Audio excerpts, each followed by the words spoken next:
વિદ્યાર્થી મિત્રો,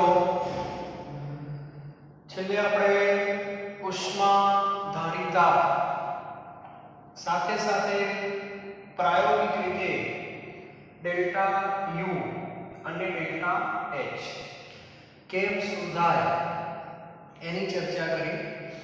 હવે એ વસ્તુને પાછી એકવાર ડબ્બામાં પૂરી દો અને આપણો જે મુખ્ય આપણી જે ટ્રેક છે એના ઉપર આપણે પાછા આવી જઈએ. જેમ કે કેમેસ્ટ્રીમાં બે જ પ્રક્રમ આપણે ધ્યાનમાં લઈશું, ભૌતિક અને રાસાયણિક.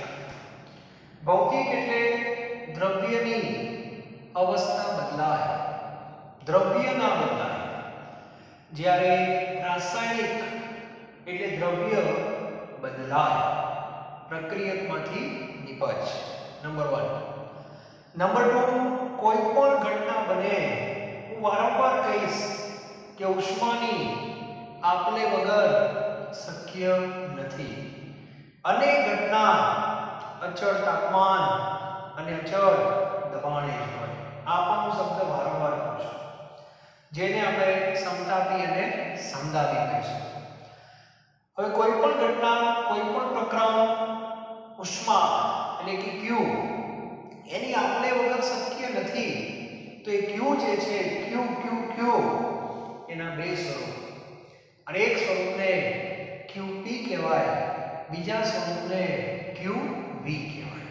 બરાબર? ત્યારબાદ આ જે QP છે એને નામ આપ્યું ડેલ્ટા H, એન્થાલ્પીનો ફેરફાર, અને QV ને નામ આપ્યું ડેલ્ટા U. આ બેમાં વ્યાપક કોણ, આંતરિક ઊર્જાનો ફેરફાર કે એન્થાલ્પીનો ફેરફાર? તો વ્યાપક એન્થાલ્પીનો ફેરફાર. અને હવે હું મારું વાક્ય બદલી રહ્યો છું. કોઈ પણ પ્રક્રમમાં Q ની આપલે વગર પ્રક્રિયા શક્ય નથી. આ હું વારંવાર બોલું છું. તો હવે જે Q છે, એ Q જે છે એનું નામ હવેથી QP હતું. QP એટલે ડેલ્ટા H, એનો અર્થ કે એન્થાલ્પીનો ફેરફાર. અને હવે હું મારું વાક્ય બદલી રહ્યો છું. કોઈ પણ પ્રક્રમ ભૌતિક હોય કે રાસાયણિક હોય, એન્થાલ્પીના ફેરફાર વગર શક્ય નથી.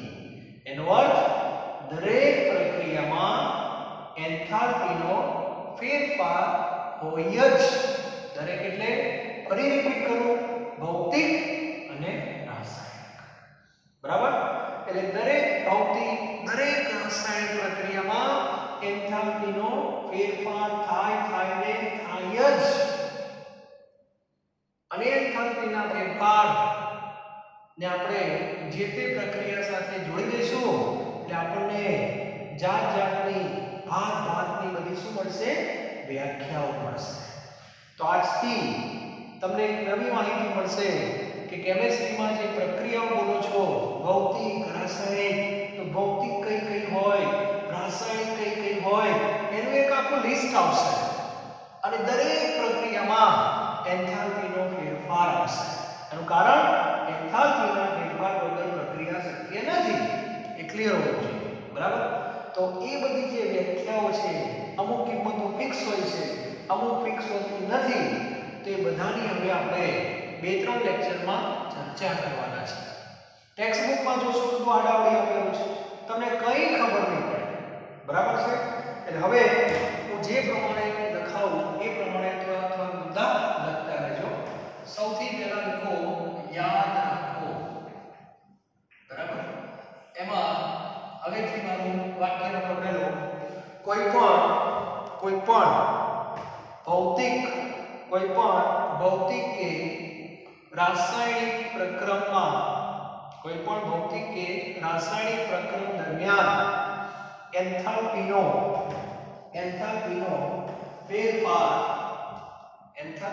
ફેરફાર હંમેશા થાય છે. જેને પ્રક્રિયા એન્થાલ્પી કહે છે. જેને પ્રક્રિયા એન્થાલ્પી કહે છે.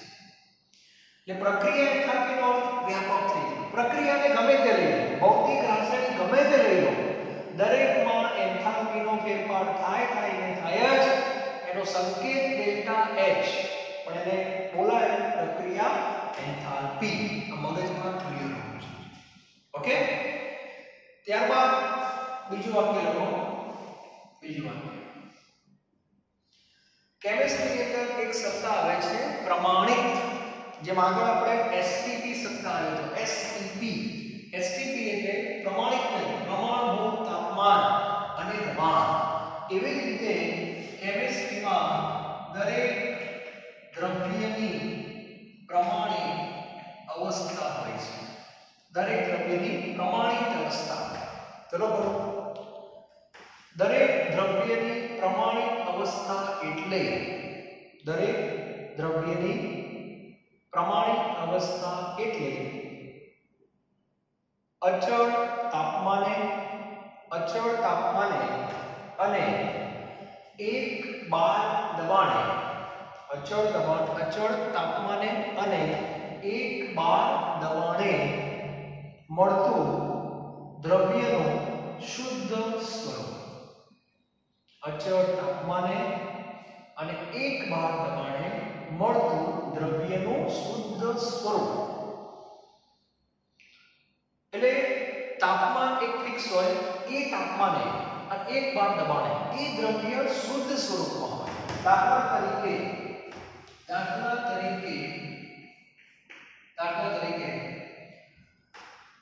શુદ્ધ ઇથેનોલ, ઇથેનોલની પ્રમાણિત અવસ્થા, શુદ્ધ ઇથેનોલની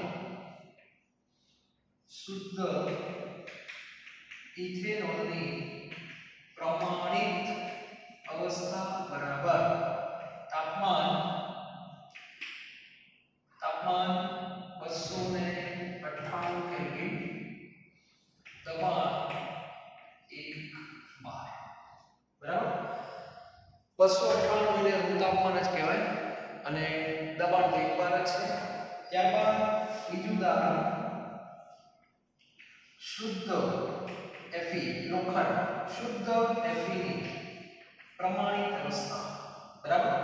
તો એમાં તાપમાન છે 500 કેલ્વિન અને દબાણ છે 1 બાર.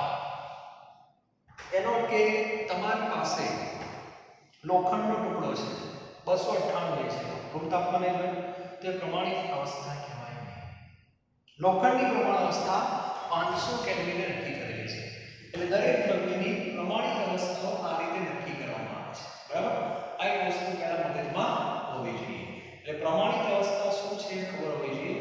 ત્યાર પછી એક ત્રીજો મુદ્દો લખો. અમુક તત્વો એવા છે જેના એક કરતા વધારે અપરૂપો હોય છે, જેમ કે કાર્બન, એમાં હીરો અને ગ્રેફાઇટ છે. તો લખો નંબર 3, કાર્બનના મુખ્ય બે સ્વરૂપો, હીરો અને ગ્રેફાઇટ પૈકી ગ્રેફાઇટને પ્રમાણિત ગણવામાં આવે છે. હીરો અને ગ્રેફાઇટ પૈકી ગ્રેફાઇટને પ્રમાણિત ગણવામાં આવે છે. આ જ રીતે સલ્ફરના બે સ્વરૂપો પૈકી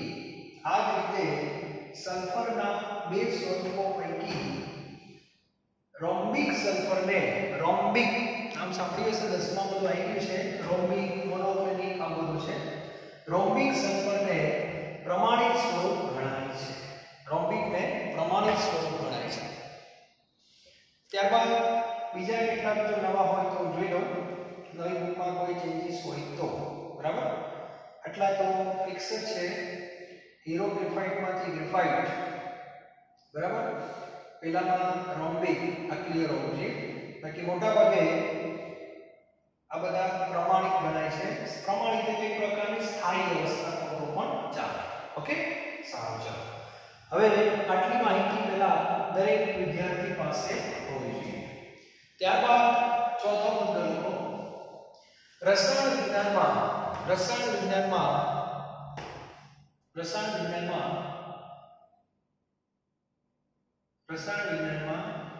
પ્રક્રિયા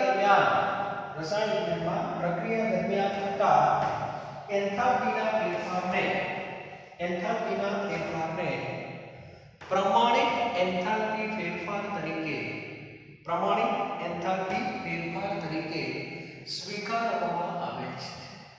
સ્વીકારવામાં આવે છે, જેને સંકેતમાં ડેલ્ટા H આની રીતે છે. ટૂંકમાં રાઉન્ડ કરી દેવાનું માત્ર પર, બરાબર? આ રીતે રાઉન્ડ કરી દેવાનું માત્ર ડેલ્ટા H0 દર્શાવવામાં આવે છે. હવે દરેક વિદ્યાર્થી બહુ વધારે મગજ દોડાવવાનો નથી, ખાલી આટલું જ મગજમાં ક્લિયર રાખવાનું કે દરેક પ્રક્રિયામાં એન્થાલ્પીનો ફેરફાર થાય છે અને ફેરફારનો સંકેત છે ડેલ્ટા H અને એની કિંમત પણ હશે, એની આપણે ચર્ચા કરીશું. ઓકે, તો હવે આપણે જુદી જુદી પ્રક્રિયાઓ તરફ આગળ વધી રહ્યા છીએ, પણ એ પહેલા તમારી પાસે આટલી માહિતી હોવી જોઈએ. ઓકે, સરસ. ચાલો, હવે કેમિસ્ટ્રીમાં પ્રક્રિયાઓ કેટલી હોય? મુખ્ય બે, ભૌતિક અને રાસાયણિક. તો આપણે સૌથી પહેલા ચર્ચા કરશું ભૌતિક. તો દરેક વિદ્યાર્થી ટાઇટલ આપો E. બરાબર? મુખ્ય જે છે ભૌતિક પ્રક્રમ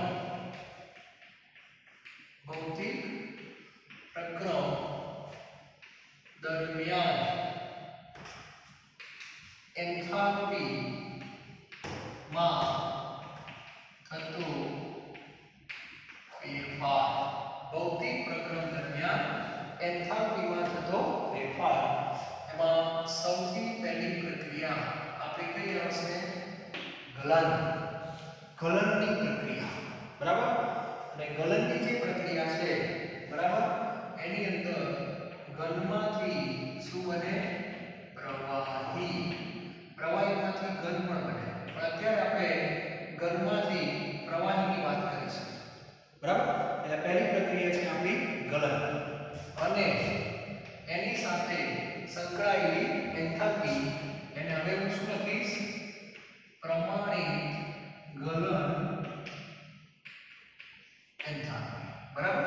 અને એનો સંકેત થશે ડેલ્ટા H. માથા ઉપર 0 લખવાનો. ગલનને અંગ્રેજીમાં ફ્યુઝન કહેવાય છે. શું કહેવાય છે? ફ્યુઝન. એટલે અહીંયા FUS લખવાનું. શું લખવાનું? ફ્યુઝન. ખાલી F નહીં, ખાલી F આગળ આવશે એટલે બે મિક્સ ન થાય, એટલે ફ્યુઝન. એટલે પહેલા ગલન એ પ્રક્રિયાનું નામ છે, અને પ્રમાણિત ગલન એન્થાલ્પી એટલે ગલનની પ્રક્રિયા સાથે સંકળાયેલી એન્થાલ્પી. બરાબર? અથવા એન્થાલ્પીનો ફેરફાર, આવું આપણે કહી શકીએ. હવે વાત આવે છે વ્યાખ્યા.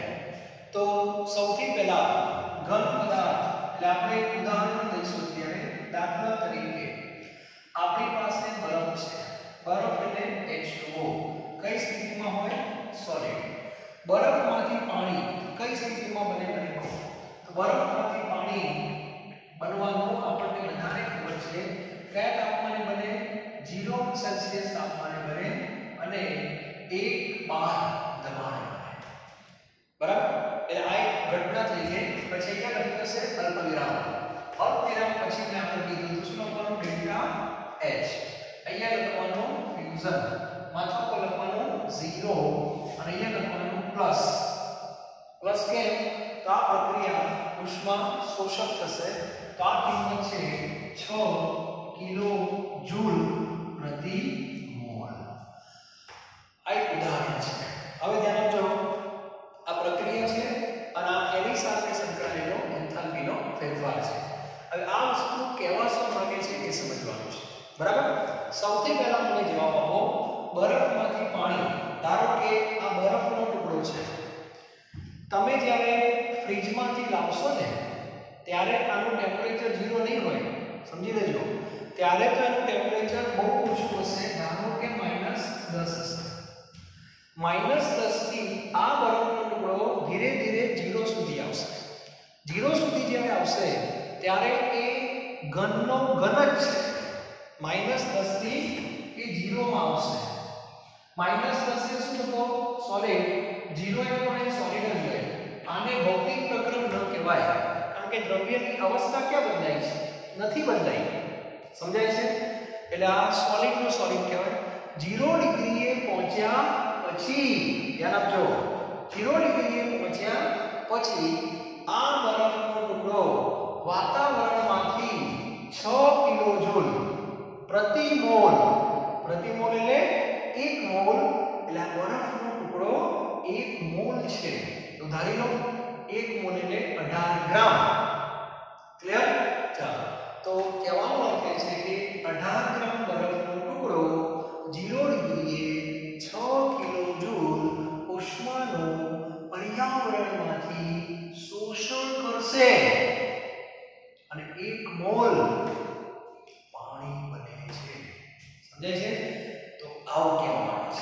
એટલે આ ઘટનામાં એન્થાલ્પીનો ફેરફાર 6 છે આને પ્રમાણિત ગલન એન્થાલ્પી કહેવાય દરેક વિદ્યાર્થી પહેલા લખી રાખો ટાઇટલ લખી રાખો ગલન ઘનમાંથી પ્રવાહી અને પ્રમાણિત ગલન એન્થાલ્પી અને આ એક એનું ઉદાહરણ છે બરાબર હવે એની વ્યાખ્યા લખો વ્યાખ્યા માની લખાઈશ એન્થાલ્પી બરાબર એની વ્યાખ્યા લખાવું છું એટલે વ્યાખ્યા લખો ત્યારે અહીંયા લખાવું છું સંકેતમાં ડેલ્ટા H ફ્યુઝન અહીંયા પ્રમાણિત બરાબર અને 0 લખી આપો તો બી ચાલશે લખો એક મોલ વ્યાખ્યા વ્યાપક હોય એમાં બરફ ના હોય એમાં ઘન પદાર્થ આવે લખો 1 મોલ ઘન પદાર્થ 1 મોલ ઘન પદાર્થ 1 મોલ ઘન પદાર્થ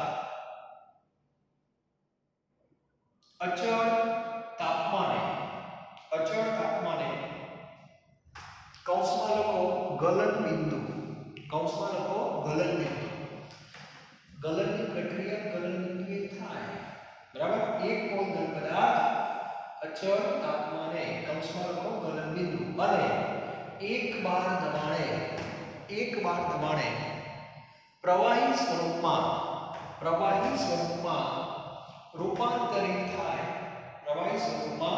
રૂપાંતરિત થાય ત્યારે પ્રક્રિયા દરમિયાન થતા એન્થાલ્પીના ફેરફારને પ્રમાણિત ગલન એન્થાલ્પી કહે છે હંમેશા યાદ રાખજો આ બધી જે કિંમતો હશે એ સામાન્ય રીતે મોલર હશે મોલર એટલે 1 મોલની હશે પ્રતિ ગ્રામમાં પણ ઘણીવાર આપે તો 1 ગ્રામની કિંમત હોય તો આપણે જરૂરિયાત પ્રમાણે એને ફેરવવાનું છે ઓકે તો આ કિંમત બધા યાદ રાખી લેજો કે 1 મોલ બરફનો ટુકડો આ યાદ રાખી લેવાનો 1 મોલ બરફનો ટુકડો અહીંયા જો મૂકવામાં આવે તો 0 ડિગ્રીએ પર્યાવરણમાંથી 6 કિલોજૂલ ઉષ્માનું શોષણ કરી 1 મોલ પાણી આપશે 1 મોલ બરફ લો તો 1 મોલ પાણી બને આમાં કઈ રાસાયણિક પ્રક્રિયા નથી જેટલું દ્રવ્ય ઘન લો એટલું તમને પ્રવાહી મળે ઓકે સરસ ચાલો હવે આ પ્રક્રિયા આપણે આમ લખી છે હવે જો આમ લખીએ બીજી વાક્ય લખો આ પ્રક્રિયા ઉષ્મા શોષક છે તેથી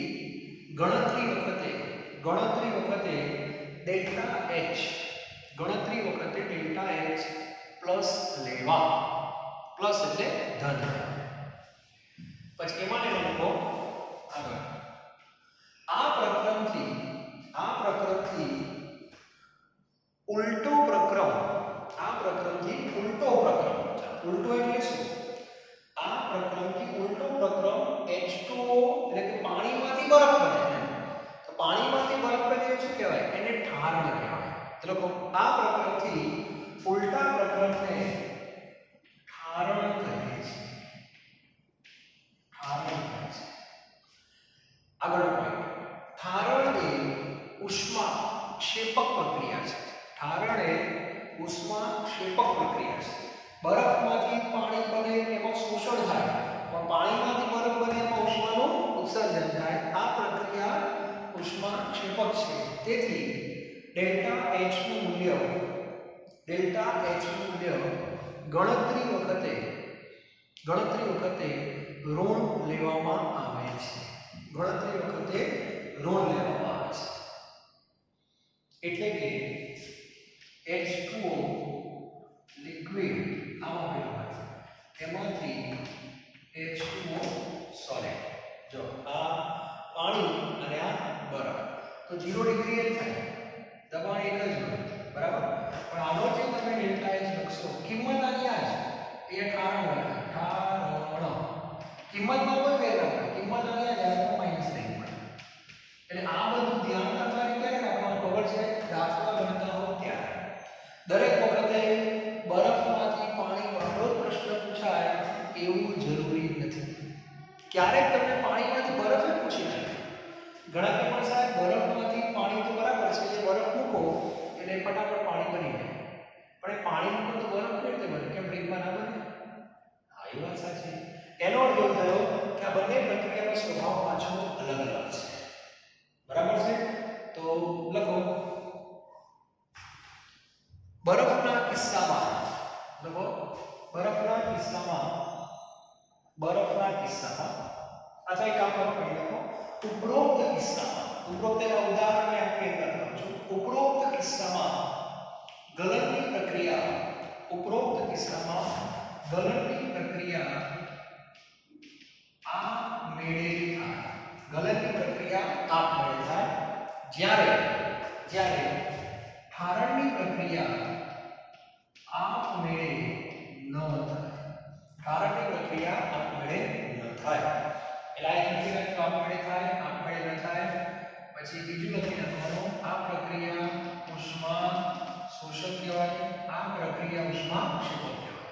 ટૂંકમાં થર્મોડાયનેમિક્સમાં વારંવાર કહીશ કે આમ જો શોષક હોય આમ એની વિરુદ્ધ પ્રક્રિયા ક્ષેપક કહેવાય. આમ આપમેળે થાય, વિરુદ્ધ પ્રક્રિયા આપમેળે ન થાય. બરફમાંથી પાણી આપમેળે થાય, પાણીમાંથી બરફ થાય પણ આપમેળે ન થાય. આ ક્લિયર હોવું જોઈએ. એટલે આખી આ જે ચર્ચા થઈ ને એમાં ગભરાવાની, ગલનની પ્રક્રિયા છે અને ગલનની પ્રક્રિયામાં એન્થાલ્પીનો ફેરફાર થાય છે અને આ કિંમત 1 મોલની હોય. પણ કેટલું બધું ધ્યાન રાખવું પડે કે તમને ગલનની પ્રક્રિયા આપી છે કે ઠારણની, તો કિંમત તો એક જ હોય, ચિહ્ન બદલી જાય. એટલે તમે જ્યારે દાખલા ગણો ત્યારે આ બધી બાબતોનું ધ્યાન રાખવું પડે. બીજી બાબત કઈ ધ્યાન રાખવાની? આ કિંમત 1 મોલની છે. હવે તમને પરીક્ષામાં એમ કહે કે પર્યાવરણની અંદર 5 મોલ બરફ મૂકવામાં આવ્યો. કેટલા મોલ? 5 મોલ. તો એન્થાલ્પીનો ફેરફાર કેટલો? તો આ તો 1 મોલનો છે, તો 5 મોલનો કેટલો થાય? 6 × 5 30 કિલો થાય, બરાબર. એ લખો એક નાનો પ્રશ્ન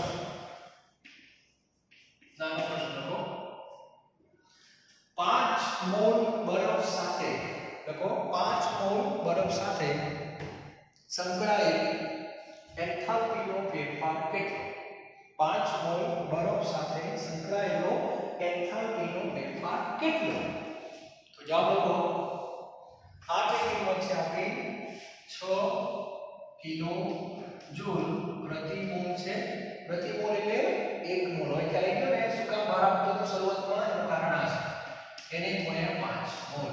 એટલે મોલ પર ઉડી જાય તો જવાબ કેટલો આવશે? 6 × 30. તો તમારો જવાબ આવશે 30 કિલો. પછી પ્રતિ મોલ ના લખાય, પછી મોલ ઉડી ગયો. ક્લિયર? એટલે 5 મોલ સાથે સંકળાયેલો એન્થાલ્પીનો ફેરફાર કેટલો? ગુણ્યા 5 કરજો, બરાબર.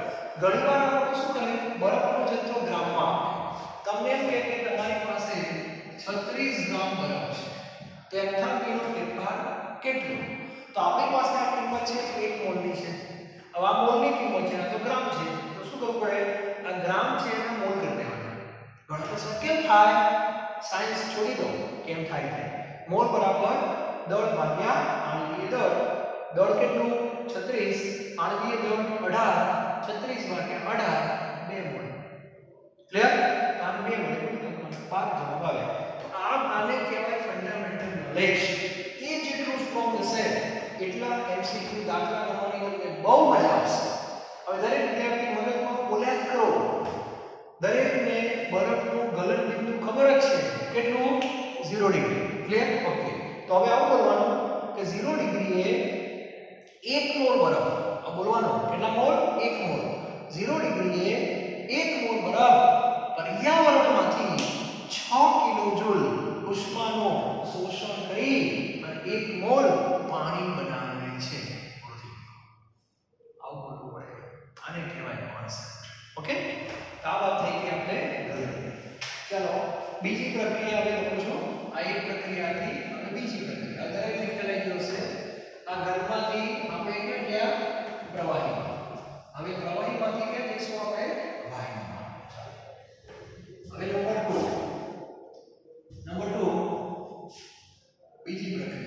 બીજી પ્રક્રિયાને કહેવાય છે બાષ્પન.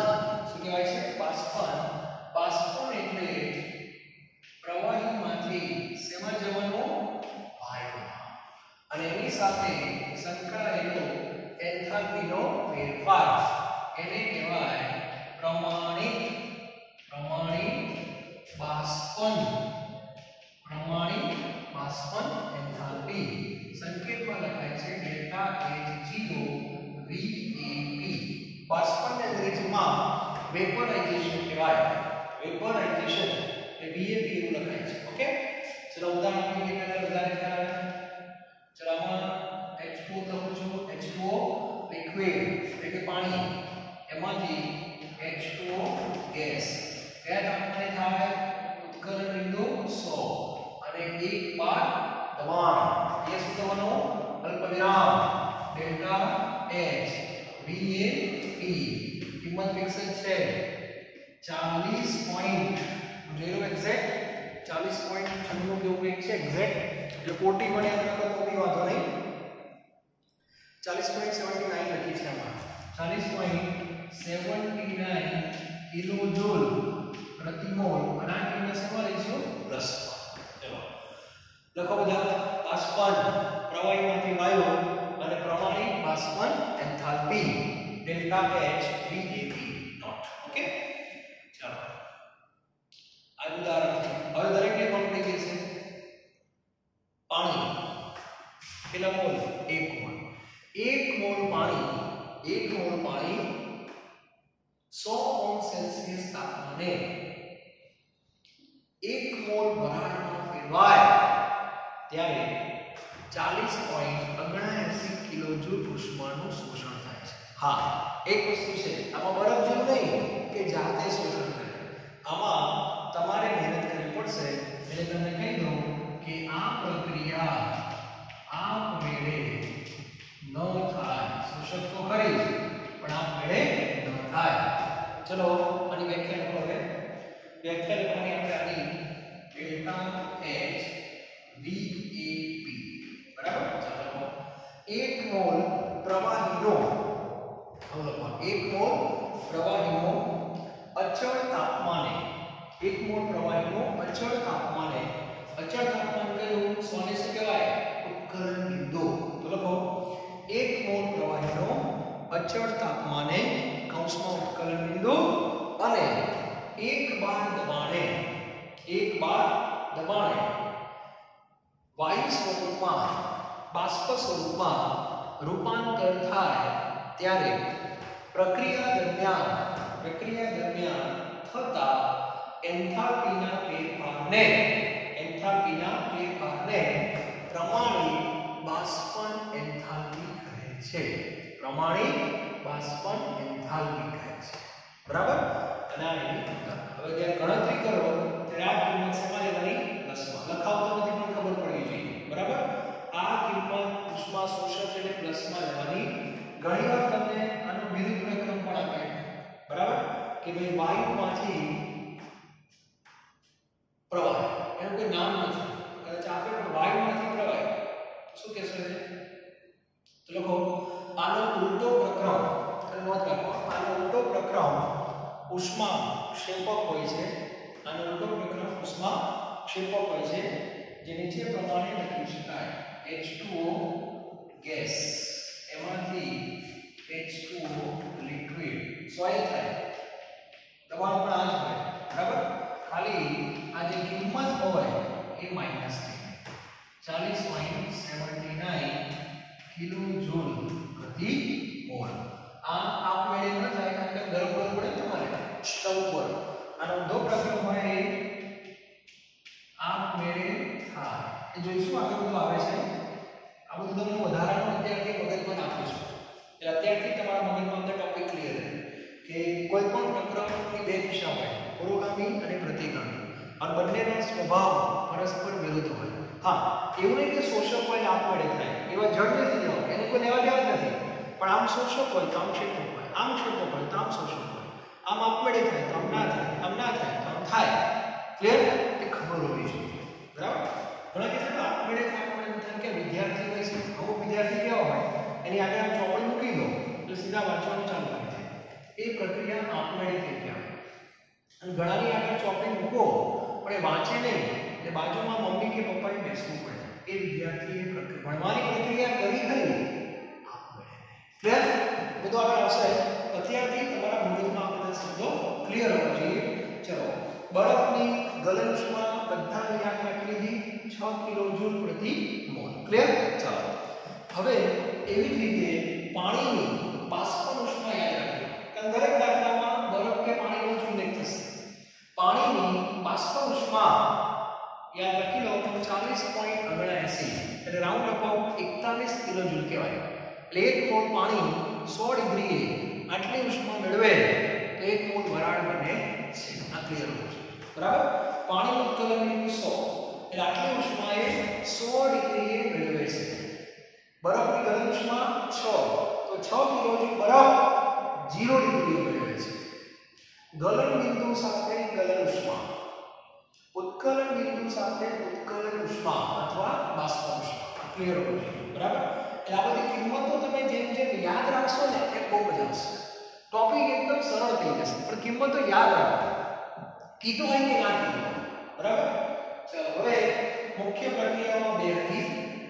ગલન અને બાષ્પન ત્રીજી પ્રક્રિયા આમ જરૂર નથી છતાં ટેક્સ્ટબુકમાં આપેલી છે એટલે હું લખી દઉં ઘનમાંથી ડાયરેક્ટ વાયુ અને ઘનમાંથી ડાયરેક્ટ વાયુને શું કહેવાય ઘનમાંથી ડાયરેક્ટ વાયુ જે છે એને શું કહેવાય તેને કહેવાય છે ઉર્ધ્વપાતન ઉર્ધ્વપાતન એટલે ઘનમાંથી સીધો વાયુ બરાબર અને આની સાથે સંકળાયેલી એન્થાલ્પી આને કહેવાય પ્રમાણિક ઉર્ધ્વપાતન એન્થાલ્પી બરાબર અને સંકેતમાં ડેલ્ટા H SUB ઉર્ધ્વપાતન એટલે સબ્લિમેશન એવું લખાય છે બરાબર ચાલો આની અંદર ઉદાહરણ આપેલા છે જે ઠંડા હોય એ ખબર પડે ને હા ઉદાહરણમાં છે સૂકો બરફ બધાને ખ્યાલ છે સૂકો બરફ એટલે CO2 સોરી અને સૂકો બરફ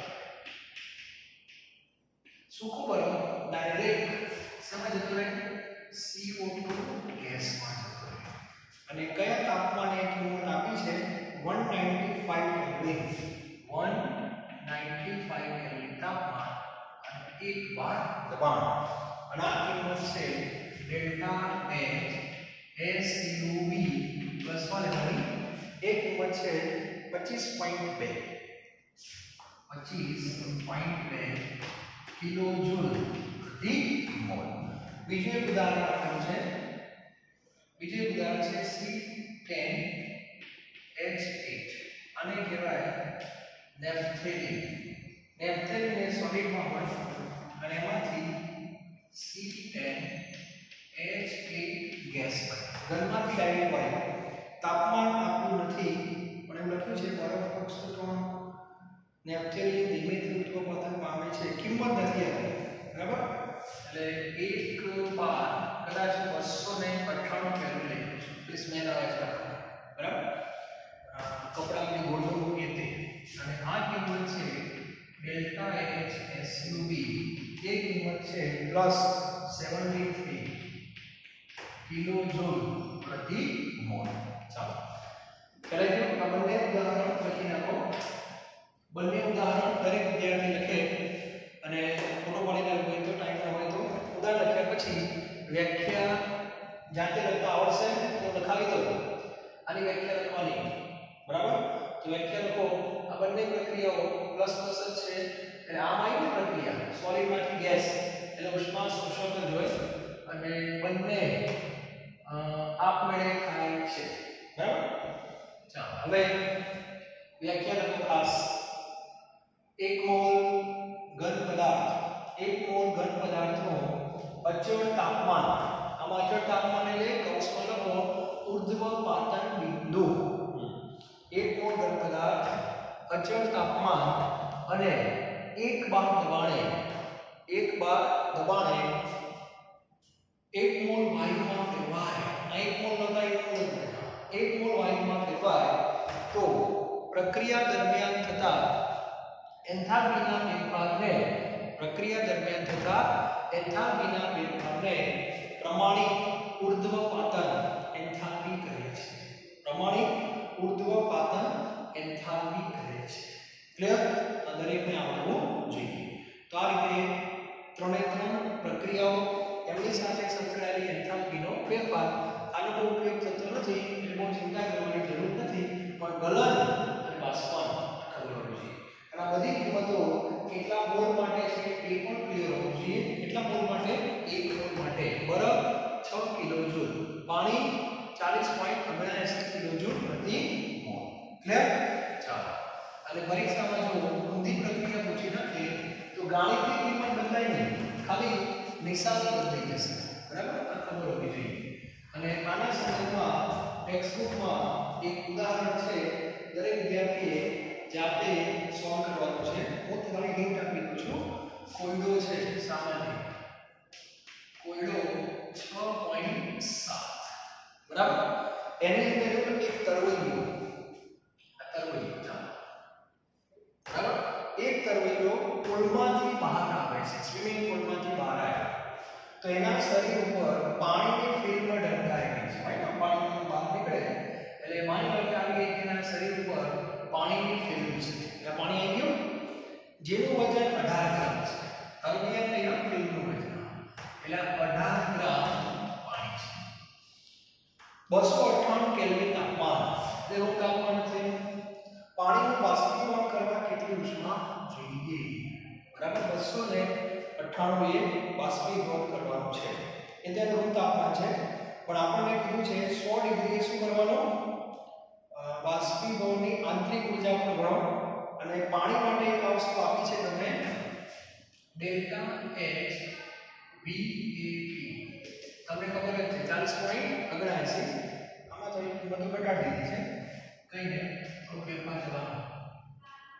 કિલો જૂલ પ્રતિ મોલ અને અહીંયા ડેલ્ટા U પણ શોધવાનું છે બરાબર તો સૌથી પહેલું કામ આ કિંમત કેટલા મોલની છે 1 મોલની છે અને આ 18 ગ્રામ છે તો 18 ભાગ્યા 18 કેટલા મોલ થાય 1 મોલ જ થાય પતી ગયું એના કિંમત બરાબર છે એમાં કોઈ ફેરફાર કરવાનો નથી આપણે હવે ખાલી કિંમત મૂકવાની ડેલ્ટા H બરાબર delta U plus delta NGRP બરાબર કિંમતો મૂકવાની અહીંયા મૂકવાની 40.66 પ્લસ કે માઈનસ પ્લસ કારણ બાષ્પીભવન થવાનું છે માટે ડેલ્ટા U તમારે શોધવાના છે ડેલ્ટા Ng તો H2O લિક્વિડમાંથી H2O ગેસ બનવાના છે લિક્વિડમાંથી ગેસ ડેલ્ટા Ng કેટલા આવશે વિચારો આવડે ને ડેલ્ટા Ng 1 - 0 બરાબર 1